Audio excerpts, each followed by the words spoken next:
Hello again, I'm Brian Jenkins, and I hope everyone here is having a great day. Now that we've conquered libraries, we have one more important programming concept to cover before we roll up our sleeves and do some hands-on stuff and learn about things like LCDs, servo motors, and more.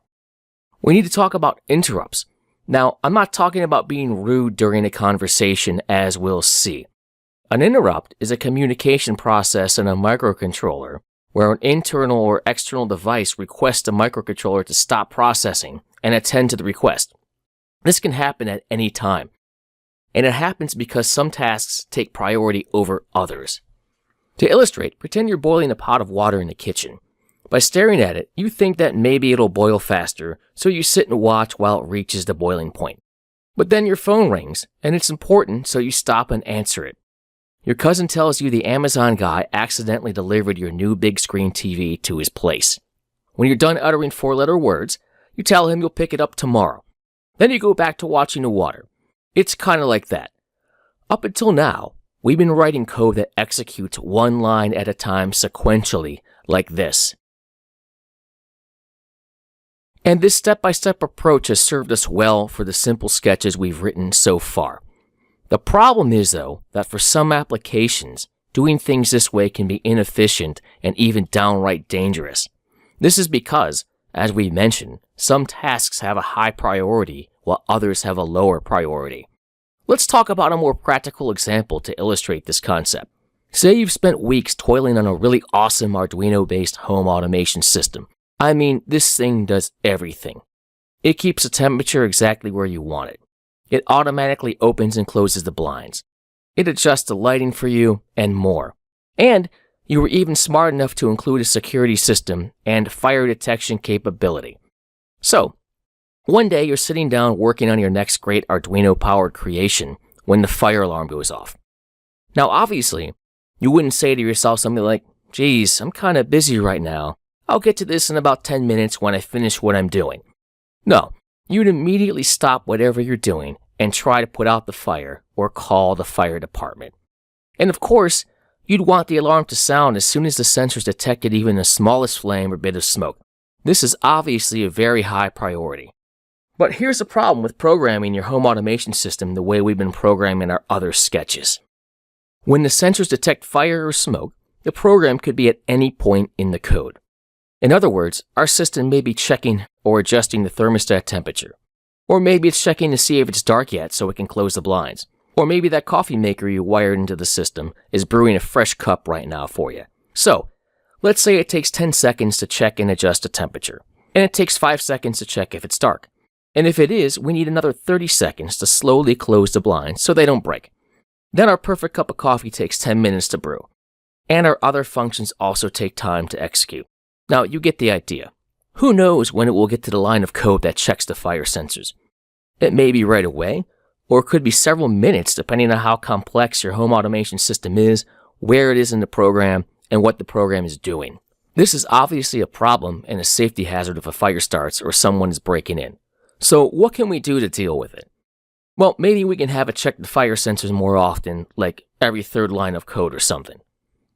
Now, this can improve the response time if a fire does start, but it still doesn't guarantee an immediate response, and there's a better, more efficient way. What if we move the code that deals with the security system to the top? Well, we'd have the same problem, because a fire could start right after we just checked the sensors. Then we need to wait for all the other code to execute before it came back to the top. So, just as you would immediately stop whatever you're doing if you heard the fire alarm and go and deal with it, we can have the Arduino do the same thing. The fire sensor would trigger an interrupt, which would cause the Arduino to stop whatever it's doing and jump to some other code known as an interrupt service routine, or ISR for short. Now, some of you may be thinking something like, wow, that's a great idea, but how do we get back to what we were doing before the interrupt was triggered? Good question. Just as you would go back to what you were doing if you found that the fire alarm was a false alarm, or were able to easily contain the fire, the Arduino can do the same. It simply picks up where it left off after the code in the interrupt service routine, or ISR, runs. And we'll talk more about exactly how this happens soon. Right now, I just want to go over the concept of what an interrupt is and how it works from a high level. So now we know what an interrupt is, Let's talk a bit about what we've been doing in our code until now. What we've been doing is polling, or going through and executing each line of code in order. So, if we were polling a sensor, that simply means that the code checks it over and over again every so often to see if anything has triggered it. This would be analogous to your getting up every minute to make sure the toaster hasn't caught fire. Yeah, it works, but it's inefficient, and what if you're 30 seconds late? Then you have an even bigger fire to deal with. And for your home automation system, polling may look something like this. First, it does a check temp function. Then it goes to the check blinds function, and so on.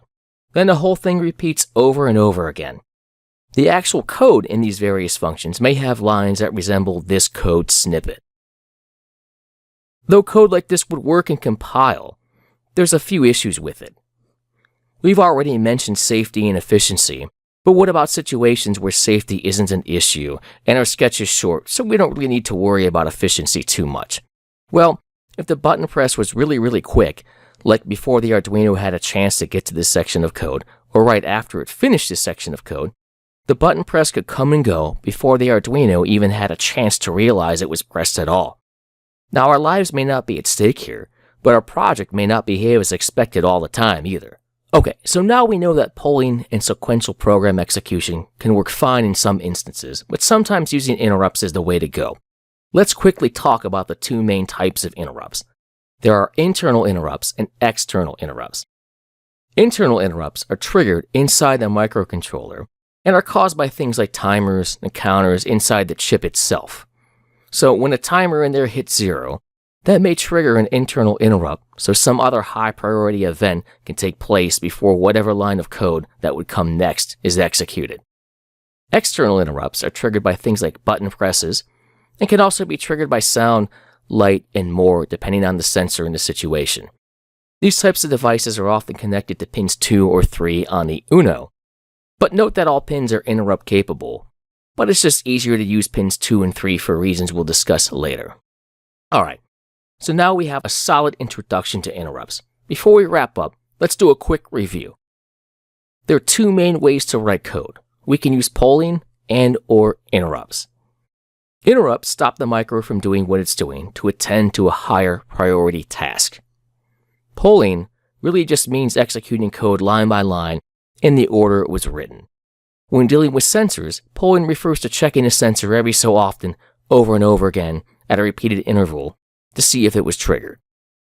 Interrupts can be more efficient and safer in many instances, and the two types of interrupts are internal, caused by things inside the microcontroller chip, and external, which are caused by things connected to the microcontroller.